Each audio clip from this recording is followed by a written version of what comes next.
first thing that you put on the paper is what? The author. Your name. And your name is so very important. And I love to point out that my name is right here and that I'm Jeanette Hopkins. And I write the words in books for children.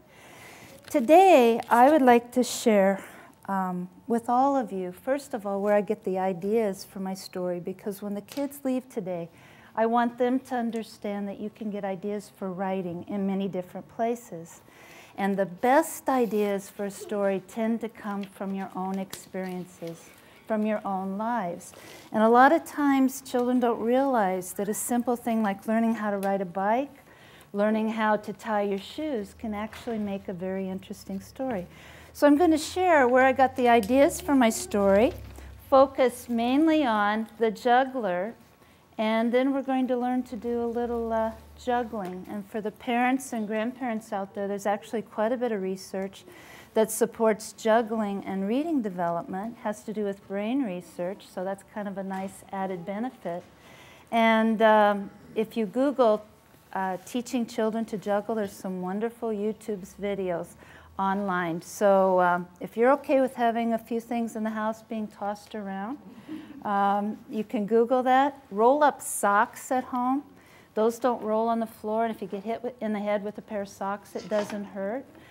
Scarves are nice for juggling. So we'll do a little bit of juggling at the end of my session.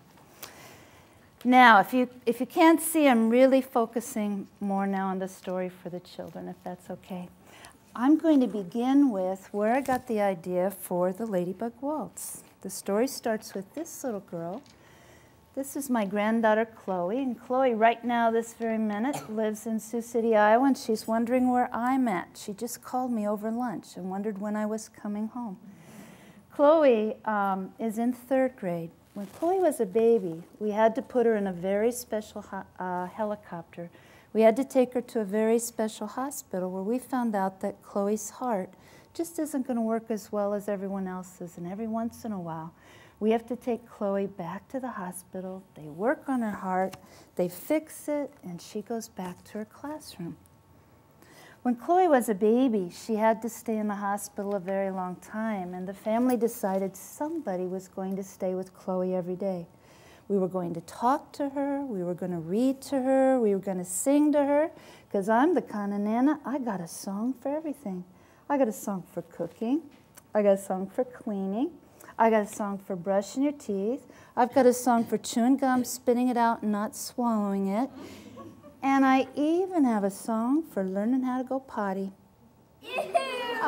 I do. So I knew I wanted to write a song or a lullaby for Chloe, but I didn't have an idea. And when you write anything, a story, a song, or a poem, you need an idea. Well, one day, and Addie might remember this, we were in the hospital. Chloe looked at the window. She started smiling.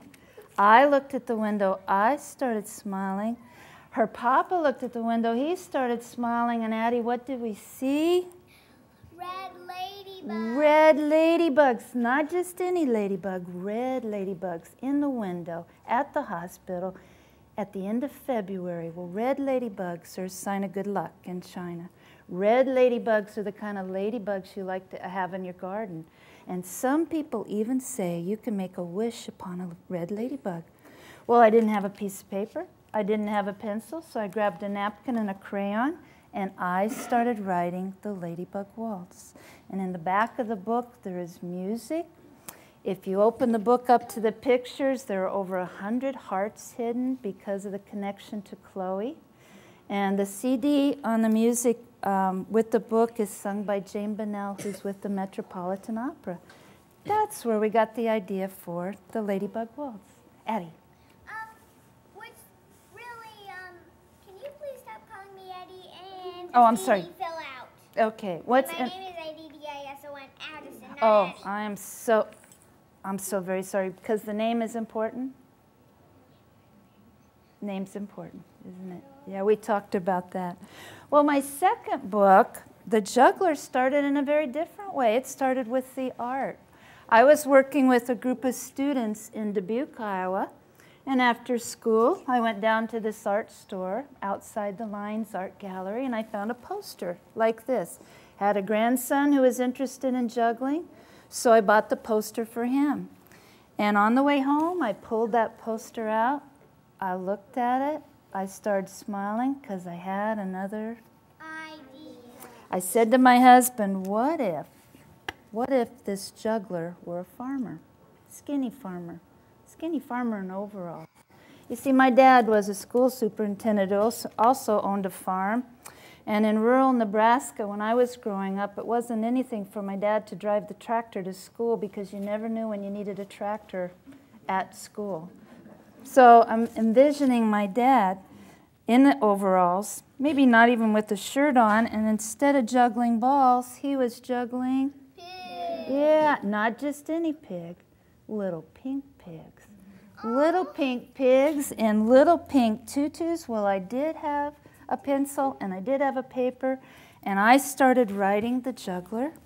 And after a few months, I called up Stormy Mokel, who had done the poster, and I said, I've just written a story based on your juggler, and I wondered if she would do the illustrations. Well, Stormy didn't know me, and she'd never done children's illustrations before, so she had to think about it, but after a while she said yes, and she agreed to do the illustrations. With me, I've brought one of the original illustrations, and if you get a chance afterwards, I'm not sure that people do understand the time that goes into the illustrations with a book. Stormy spends between 20 and 40 hours on every illustration for the story. She uses oil pastels. She glues things on top of each other, which is called collage, and then she sews. And on several pages, there are these tiny little stitches. Stormy received an Iowa Arts grant for the book that allowed her to frame and mat all of the illustrations, and they've been on exhibit throughout the Midwest. And I have grown-ups say to me, I just assumed they were all done on the computer. And what happens is the publisher takes a picture, and the picture goes into a program, and then the program is sent off to the printer who creates the book. Well, that's where I got the idea for the juggler, and this story is about a young farmer who can juggle. The problem is Henri would love to be a master juggler. He'd like to be one of the best. But Henri gets frustrated, he gets discouraged, he gives up. So during the course of the story, he meets a very wise old man who simply gives to him the heart or the courage to make a mistake. And once Henri realizes there's nothing wrong with making a mistake, there isn't anything he can't do. That's a symbol in my story, and another symbol in the book is the one of the rainbow. You're going to see several rainbows. The rainbow has always been a symbol for following your dreams, for having hope, but it's also in the shape of an arc, which is the shape that we make when we juggle. So that's a reminder. A lot of people think you make a circle when you juggle, but actually you make an arc. So I'll read the story, and then we'll try our hand at a little, what do you think? Juggling. And some of the grown-ups may even try their hand. Anybody in here juggle? Oh, darn. We may have you. They're very lightweight plastic balls, which makes it a little tougher. I can't do the both. Well, okay, you will show us? Thank you, yeah. I got to tell you, when I'm in the school, you are a hero if you can juggle, so. On a quaint little farm in a faraway land lived a young farmer all wiry and tan, and he loved to Juggle. He could toss a chicken and catch 2 doors, juggle 3 cabbages, but never catch 4. When all was quiet, autumn crops laid to rest, Henri practiced juggling with passion and zest, lest he might conquer more. He could toss a chicken and catch 2 doors, juggle 3 cabbages, but never catch 4. One day, a small circus wandered into his town. With lions and tigers, yes, jugglers were found. Sounds from popcorn to clowns. Each could toss a chicken and catch 2 doors, juggle 3 cabbages, what? Even more? 5, 6, the crowd counted 7, 8, 9. Henri was in heaven. But back at the farm, he admitted defeat. The cows needed milking, the corn and the wheat. Beat, Henri went to sleep, and in his dream, he could toss a chicken and catch 2 doors, juggle 3 cabbages, but what? Never catch 4. Oh. Well, at dawn the next day came a knock at the door. A withered old man stood juggling 4 boars. 4, you want to catch 4? With a twist of his hand and a turn of the wrist, the old man gave to Henri rare courage to miss. This fulfilled his one wish. He could toss a chicken and catch 2 doors, juggle 3 cabbages, and 4 pot-bellied boars. Can you say 4 pot-bellied boars?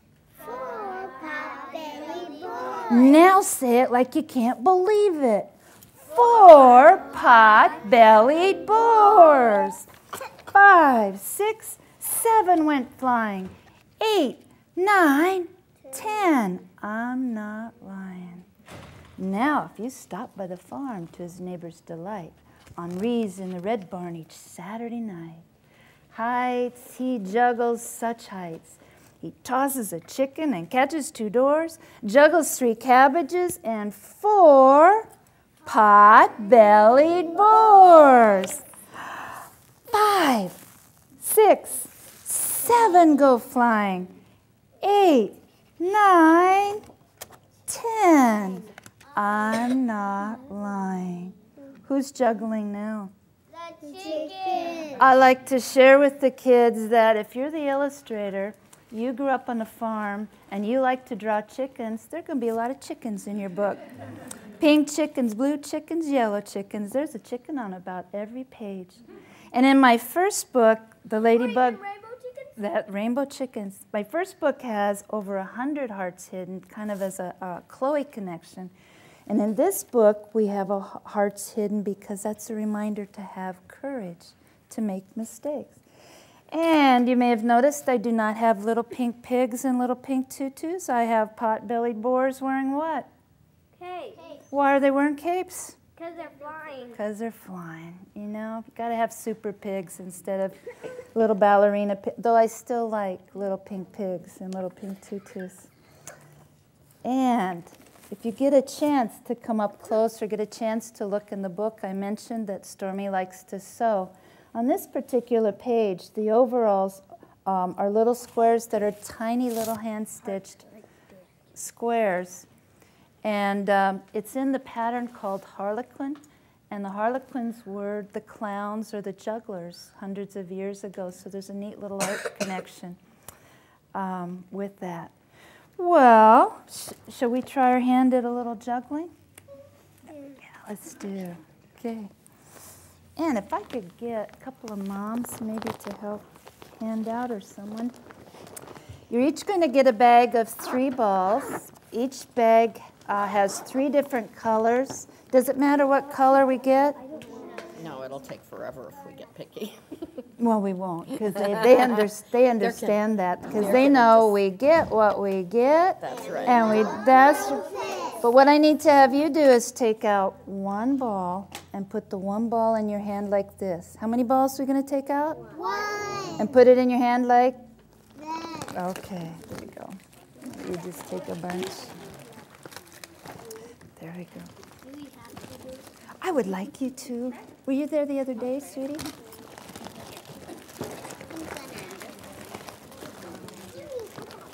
Do you want to pass that back? Very cool. We just need to. Everybody sit down, crisscross applesauce. Does everybody have, and any grown-ups want to try? Anybody want to try in the back there? Come up. Could you get me that? Yeah. Okay, we're going to start making, first of all, for parents and grandparents, guardians, this is a midpoint activity actually for reading because we do a lot with brain research in the classroom. My experience is 25 years in the classroom. I'm a literacy expert and board certified in the area of literacy, so this is a kind of a neat reading connection to juggling. And you're such a hero when you bring juggling balls to the classroom, so I love it. So we're going to make meatballs. We're going to roll it, toss it back and forth. Roll it, toss it back and forth. And when I get frustrated with my juggling, I come back to this, because this is a nice centering activity.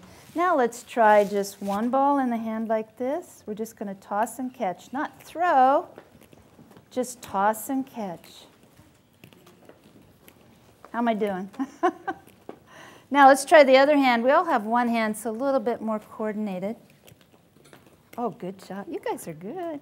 Now let's make our first rainbow. Now in juggling, we call this an arc, but in the classroom, I just remind them of the rainbow, so we toss it back and forth. Good job, guys. You are good.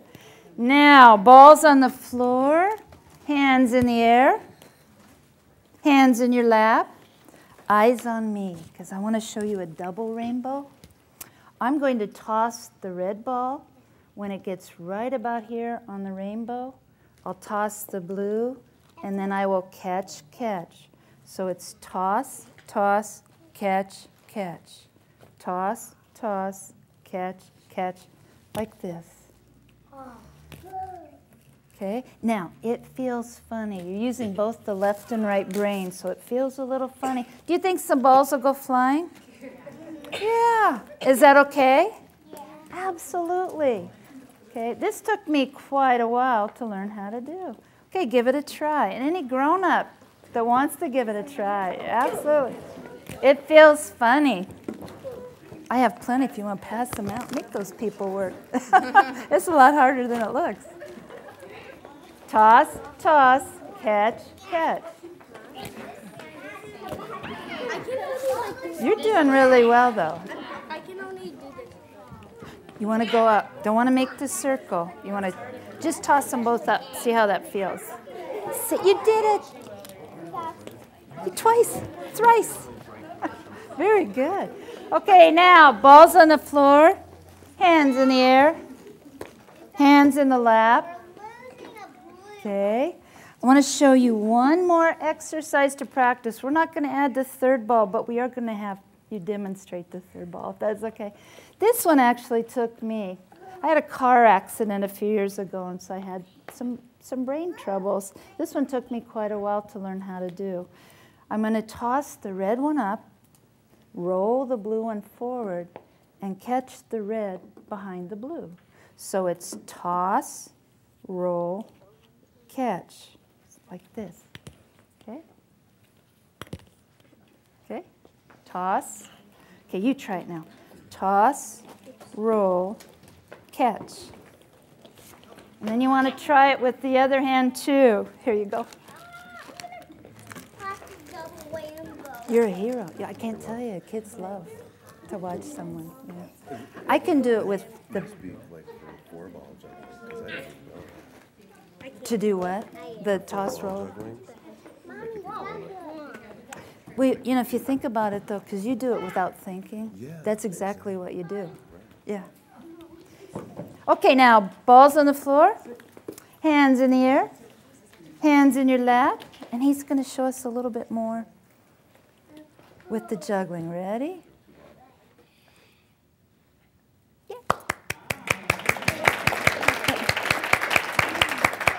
Oh, nice. I like that one. Oh, yeah.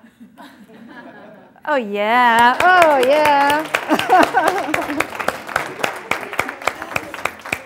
Well, I just have a couple minutes. Do you have, anybody have questions or thoughts? I've been working in area schools. I'll be at Lincoln and Penn at the end of the month, and maybe some of the other area schools. I base out of Sioux City. I head to the East Coast in April and May.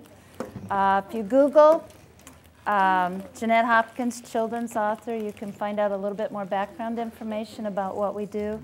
I love going to the classroom. I don't have to give grades, discipline, or conferences. So I have the best part, very best part of being a teacher. So thank you. Thank you. Any questions that you would like to ask? Any questions at all? We could take a minute or two for one or two questions. Those are yours. The balls are yours. Balls are yours. Thank you. Addison. Can we read the Ladybug Waltz? You know what? If your mom says it's okay, you can read it. Can we read the Ladybug book? We can maybe after our program, then you could stick around for a few minutes and read it together. Oh, sure. And of course, we have all these books in the children's room. Sure. Those are yours, Okay. honey. I don't want to. You don't. Do you have a little Anybody brother else or have a anything? question for our guest author? Yes. Yes. You went to my school on Thursday. Did I? Were you at Children's Garden? Oh, I was there. Oh, how cool is that? A lot of these guys. I have a question. Do we have any child here that's 10 or older? Any 10. child here that's 10 years old? Nah. How old are you? I was quickie. Oh. You're 9. Has he won a prize yet? I think he has, right? Okay. Okay. All right. We have a couple of drawings, and the first one is a $10 Coral Ridge gift card, and we'll go ahead and ask you to draw. You want to come up? Oh, I'm sorry. I'm so busy watching kids. Okay. There we go. It is Maverick Diller. Maverick? This Is guy? Maverick here? Is a little guy. Okay, You well, want me to Mom, take it over to Mom him? can help. I'll take it over. Where did I put it? Right there. Mom can help you spend that. Okay. Yay! And Give the him a other hand. gift is a free skate and rental coupon at Coral Ridge Mall. And this goes to Gabby P. Gabby. Is Gabby here? Need to be here to win. Right Hi, here. Gabby. All right. There you go. I'm Thank glad you so came much. back. You came back. Yay. Well, thank you all. I'll be out there if you have any questions. If it's okay, though, I'll read the Ladybug Waltz to the kids. The CD with the Ladybug Waltz is sung by Jane Bunnell, who's with the Metropolitan Opera. And when I go to the classrooms, preschool and kindergarten, we learn how to do a waltz, which is kind of fun. Also, the Ladybug Waltz was illustrated by Heidi Gopin, who is the art teacher at Penn Elementary in North Liberty. So that's kind of neat. Well, do you guys want to hear the Ladybug Waltz? Come up here. Come up here. Not me. Okay. You ready? Did my name get drawn? Do you know what? I didn't share with you that in this story we have a blue cat, and Heidi has a blue cat at home. It's a Russian blue. Who's Heidi? Heidi is the art teacher at Penn. Okay? Wait, are Russian blues actually blue? Yeah, kind of a gray blue. She asked if Russian blues are blue, and I said kind of a gray blue. There is actually a gray blue cat. Well, the story starts with Chloe and the blue cat at a picnic. They spy a ladybug. Ladybug takes off, goes deep into the forest to the Ladybug Waltz. Ladybugs are dancing beneath the fir trees, waltzing and gliding with oh so much ease. Maybe I'll have the ball. Spectators view from treetops high above, listening to music that all creatures love. Crimson-colored gowns are adorned with starlight. Antenna tiaras glitter into the night. They mingle and curtsy and say, "How do you do?" Can you say, "How do you do?" How do you do? Oh, but like you mean it. How do you do? Oh, don't we wish we were ladybugs too? Night casts an indigo spell on each pair as they 1, 2, 3, 1, 2, 3 step here and there. Sleep now, my baby, for morning will arise as we listen and wait for our next Ladybug surprise. Do you see Chloe? What's in the window? Ladybug. The illustrator put a little of Chloe's story. And I know the Heart Association over here, when children have heart surgery, they give this book to the children at the hospital. Ani Cruz does from Cedar Rapids. In this particular book, though it's for a little bit younger child, there's alliteration, metaphor, implied metaphor, and then the language that I use is pretty advanced. And when I go to the classroom, I work on syllables with children to show them that the rhythm of the page is the rhythm of the waltz. So we kind of infuse a little bit of a waltz lesson into the story. Well, thank you. I'll be out there in just a second. Yes.